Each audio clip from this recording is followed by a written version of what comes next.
want 575 bingo machines and convenience stores where people buy gas. We just want 2 in there. And then we want 5, and then it turns into, well, let's go ahead and make it games of chance and actual poker machines. And it'll save the state of Florida if we allow this. And it just, it's never worked. I tell you what will work is honest politicians, people who work hard, save their money, and don't make foolish investments. That's how you build a good, solid society. You don't build it on cigarettes, alcohol, and gambling. Well, the other thing that's interesting is I would argue that this area probably has the nicest beaches in Florida, and these same people who are screaming about bringing casinos in and economic development. They'll want to block the sunshine. Well, the first thing they want to do is pave those beaches over. Right. And destroy them, destroy the wetlands, destroy the one thing that might actually bring tourists in is what they're hard at work getting rid of for all of us. Absolutely. Put windmills on one end of the park. Yeah. Well, once again, the Maritime Park Board kind of makes the news again, and it's very humorous to me. Now you and I have been standing. It's like watching a car accident. Oh yeah, you know what the results are going to be. Yeah. You just don't know when it might happen. Yeah.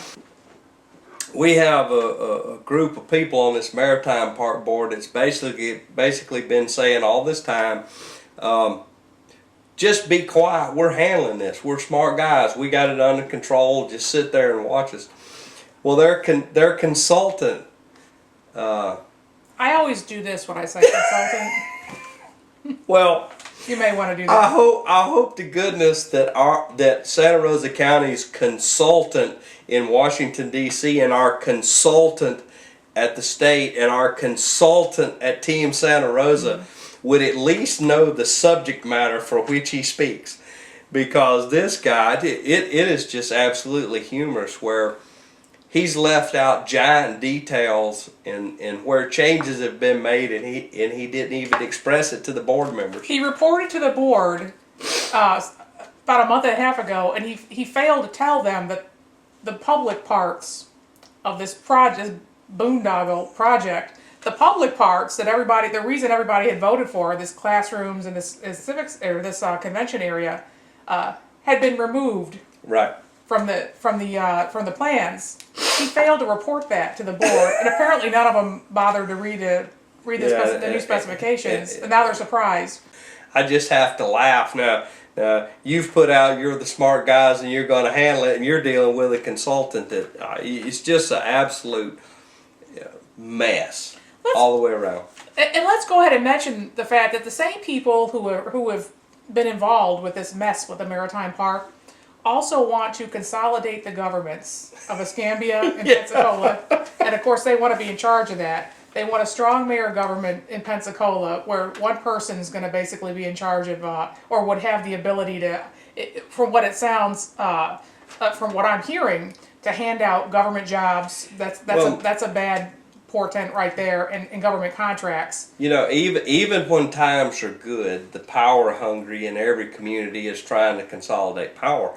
Now that times are hard and they've invested dollars in real estate that they can't get a return on, all that, there's even more of a drive.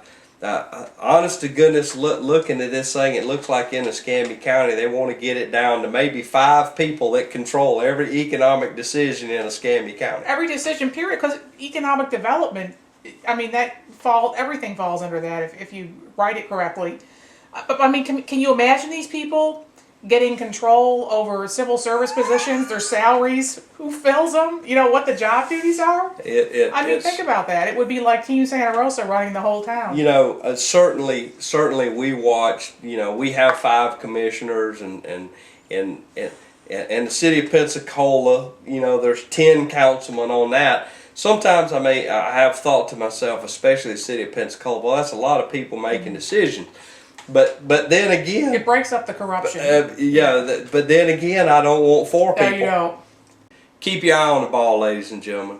Follow the money. Follow the money. That's what we try to do. Find out who buys up property in an area. It'll tell you a lot. Well, and that's the other thing in Pensacola very quickly now that this same group of people are looking for is they want the Port of Pensacola They want to just get rid of all those operations. I mean, you know. They want to control it Yeah. too. Well, they want to put housing and, you know, shops and all this other stuff in there. And of course, then you make money on the flipping, you make money on the financing, Sure. and the land sales and so on and so forth. Well, they have industry working there. They have industry in the port. They want to get rid of working industry that's employing people. And build some condos. Yeah. because then that'll make it a thriving economy down there. Unlike the ghost town that the rest of the area is when you go down there. Yeah, absolutely. Well, you know, Deborah, I have one more thing, and I'm gonna look in the camera and say this. Pensacola News Journal, you just put out you had an editorial piece on December the 2nd, and the title of it is Editorial Talk About Ethics. Now let me just tell you, you are the last person in the world that I want to lecture from concerning ethics.